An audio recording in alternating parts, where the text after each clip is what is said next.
Hello.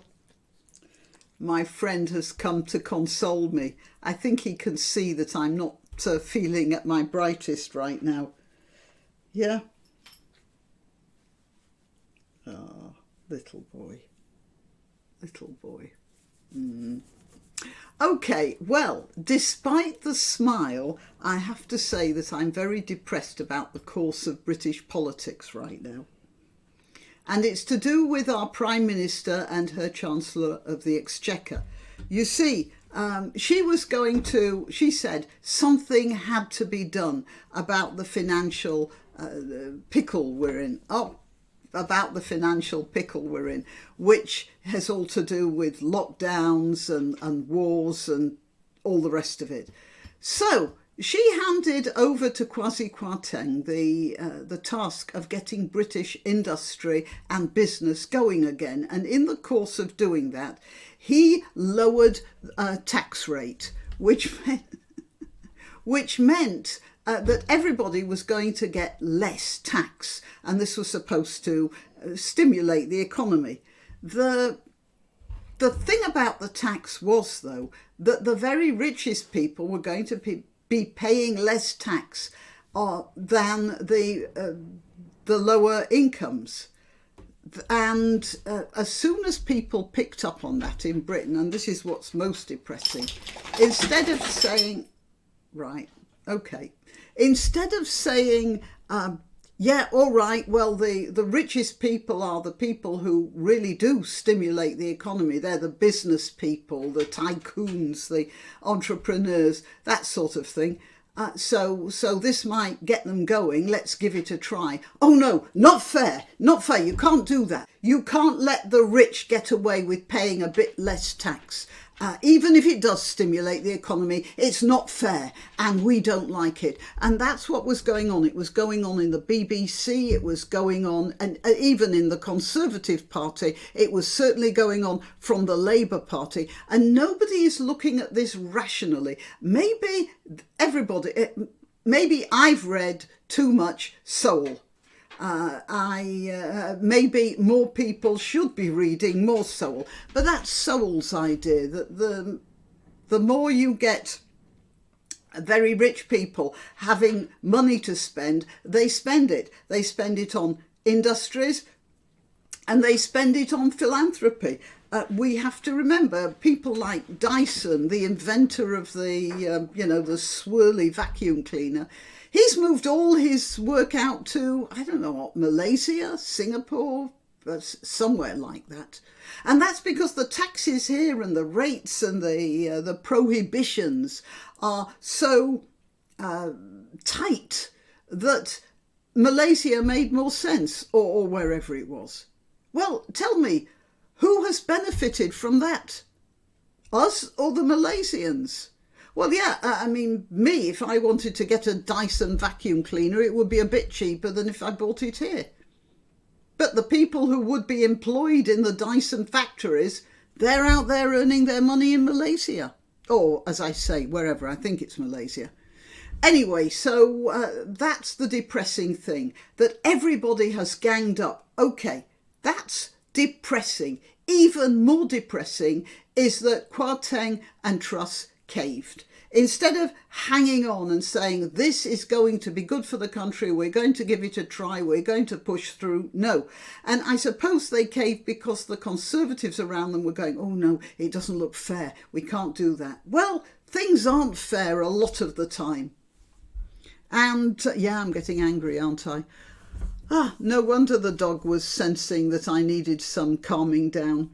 All right, well, I find that very depressing. And of course, as everyone knows, you appease the left wherever it is. If it's in the Labour Party or if it's in your own Conservative Party, you appease the left and they're never satisfied. You could open a vein and bleed out all over the living room floor. They're still not satisfied. No amount of apologising and giving way. Once they have their teeth in, they will keep their teeth there. So you might as well keep your principles along with their teeth.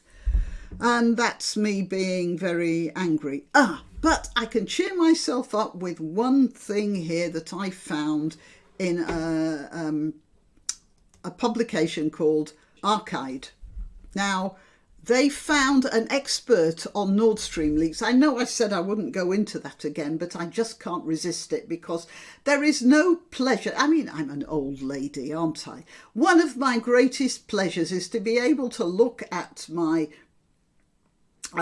children, or even you guys here on YouTube, the ones who keep saying, how could the Russians blow up that pipe? Right? It's in the Baltic Sea. Somebody would have noticed. Yeah, and my original theory was that it was already booby-trapped when it was built.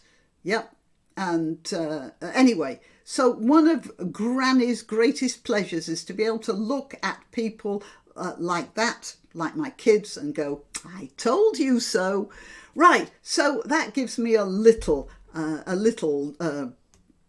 grim joy. Expert on Nordstream Leaks. The explosives were placed during the construction of the pipeline, which is exactly what I said could have been done. Now I'm warning you, the expert is a Ukrainian. However, he makes some good arguments and he is an expert on pipelines. So at least my theory has some sort of technical backing. I'm not just pulling this out of thin air or the pantry or wherever people think grannies pull theories out from. After damage to the Nord Stream pipelines under the Baltic Sea, authorities in Germany and Denmark are still looking for the cause. The explosions at Nord Stream 1 and 2 point to the explosions at Nord Stream 1 and 2 point to old Soviet tactics, says the former head of Ukraine's state gas company. However, the pipelines could be easily repaired. Okay, so it's not as bad as it seemed, according to this guy. The events remind the former chief manager of the Ukrainian energy supplier Naftogaz of methods from the Soviet era. And he said that in an interview with the Süddeutsche Zeitung. So this gas market expert finds it inconceivable that a country other than Russia could have attached explosives to the pipeline without the Russians noticing. So listen to this. The pipelines, Kobolev explains in an interview, are equipped with countless sensors that allow Russia not only to monitor the gas flow, but also to observe the area around the pipeline in the water. If the pipeline is well guarded by the Russians and the Baltic Sea is home to the Russian Navy, how could anyone else have approached the pipeline unnoticed? And that is a pretty substantial argument. And then he goes on to say, it can be assumed that Russia had already attached the explosives when the pipeline was built. This method has been known since Soviet times. Back then it was common to attach explosives to every newly built critical infrastructure because it had to be destroyed quickly in the event of war. Attaching explosives to the pipeline unnoticed was not particularly difficult for Russia because foreign companies had already been sanctioned during the last construction phase of Nord Stream 2. I wasn't aware of that. The pipeline was, and he says it was completed by Russian ships alone. These production ships were escorted by Russian warships, and the pipeline was completed exactly at the point where the explosion now occurred. Well, that just talks about one explosion, so I believe there might have been 4. So we can't entirely rely on him, but his argument is still pretty compelling. All this talk about the pipeline being completely destroyed by corrosion is nonsense. These pipelines were built to withstand water. You have to reckon with a shortened overall lifetime, but you could put the pipelines back into operation.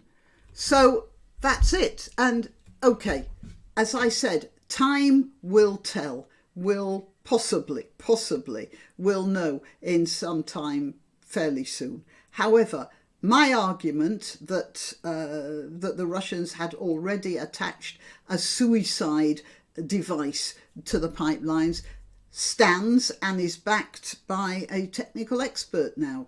And so I feel very nicely vindicated on that one. And yeah, that's it. Still doesn't make me feel any the less depressed about the state of the British economy, though. Or it's not so much the British economy, but the impending change of government to Labour. They are going to destroy the country. They have so many unpleasant ideas. I'm quite upset about that. Okay, well, till next time. Why not treat yourself or a favoured relative or friend to these magnificent examples of merch? The mugs and t-shirts come in the granniopteryx design or Granbo with a firearm or the more deadly knitting needles. Go to www.granniopteryx.com and whatever platform you're watching this on, please click like, subscribe and share.